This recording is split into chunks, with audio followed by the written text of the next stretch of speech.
This video was sponsored by FANHOME. Hey, what is up everyone? Welcome back to another video, and today I'm going to be taking a look at a part of a massive Iron Man Mark III.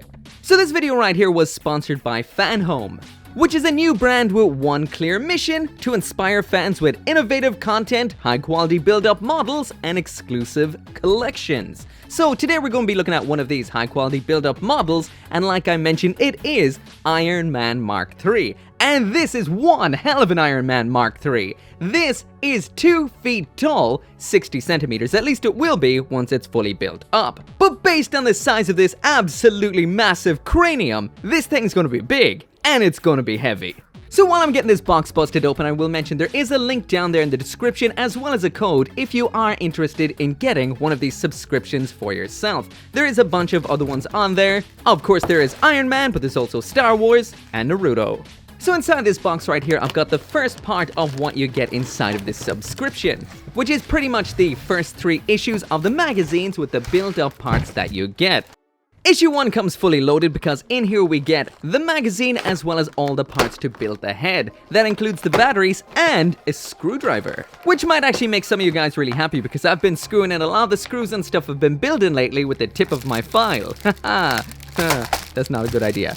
In issue 2 we get all the parts to make one of Mark III's feet as well as another magazine, and in issue 4 we get a whole lot of parts to build a fully articulated hand that also lights up. That, and guess what? One more magazine.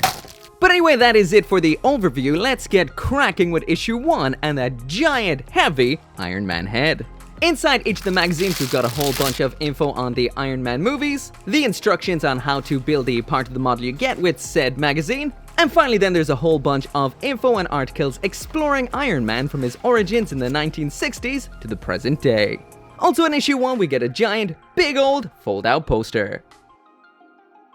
Of course, the main event in here is that full model of Iron Man's head. Now, I am super impressed by this right here. A lot of it is made out of actual metal, and the paint job on this is phenomenal. It's almost like a kind of candy coating. Like there's a nice chrome silver underneath and a clear red on top. It catches the light in such a cool, almost cel-shaded looking way. This is impressive. The assembly is very simple and the instructions are very clear. Like I mentioned, the one I have is, well, in Spanish, and it was still super easy to follow. Everything you need to build this model is included, including the screwdriver and the batteries. There is a whole lot of detail in the way this sandwiches up. We've got an LED unit in here you need to attach in, a very nice hidden switch that's on the side part of the helmet armor. We've got some clear sections for the inside of the mask, and there's even detailing on the inside of that face plate.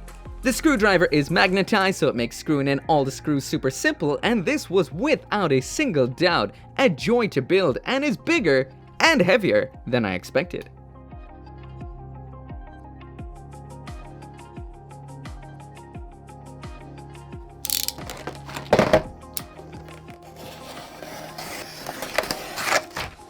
Popping open magazine the second now, and this time we're going to be building a foot. And once again, just like the head, we do have an LED unit in here as well as a bunch of batteries. This is made out of a whole bunch of heavy metal once again. This is a hefty foot. The paint looks phenomenal once again. And just like with the head, the assembly is very simple, but at the same time a whole lot of fun.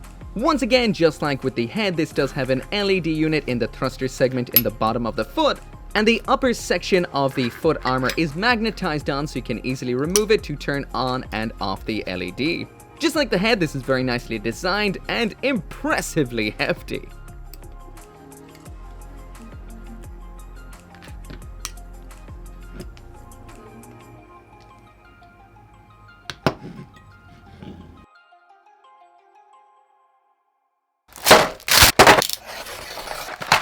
Lastly then, in here we're moving on to issue 3, and in here we get the hand. So there is a whole lot of pieces in here, as this is a fully articulated hand. At first I was like, I'm not sure which part goes where, but these are actually very clearly labeled. If you check in at the knuckle segments or the joint of each part of the finger, it will say the number of the finger. So that is 1, 2, 3, 4, and 5, and then it's easy to assemble from there. Once again, just like with the head and the foot, we do have an LED unit in the palm for the repulsor. This is probably the hardest of the lot to attach in, but it's not too difficult. This hand is incredibly detailed for what is just one tiny piece of the model. Once again, very impressive. The fingers on this are made out of ABS plastic, but part of the hand section, as well as the rear armor, are made out of metal. In the end, we get this awesome little hand. Every digit is fully articulated, and I will mention this has one hell of a grip. I can actually wrap it around my finger and shake the hell out of my hand and it will not let go. This, once again, is impressive. This is a robust, hefty model right here. So in the end, that is what we get. I've thrown it up on the shelf, as usual, for that kind of size comparison against everything else that is in my collection. This is just a hand, head, and a foot, but it's already colossal. I adore the head. There is just so much detail to it, and it is a little hard to imagine just how big the actual fully built up model will be, but it has to be colossal. At 60 centimeters or 2 feet tall, this is going to be one huge, heavy Iron Man. But anyway, that right there is it for the video, and if you are interested in this giant metal and plastic Iron Man right here, the link is down there in the description as well as a code. As always, thank you so much for watching. Thank you so much to FANHOME for sponsoring the channel, and as always, I'll see you next time.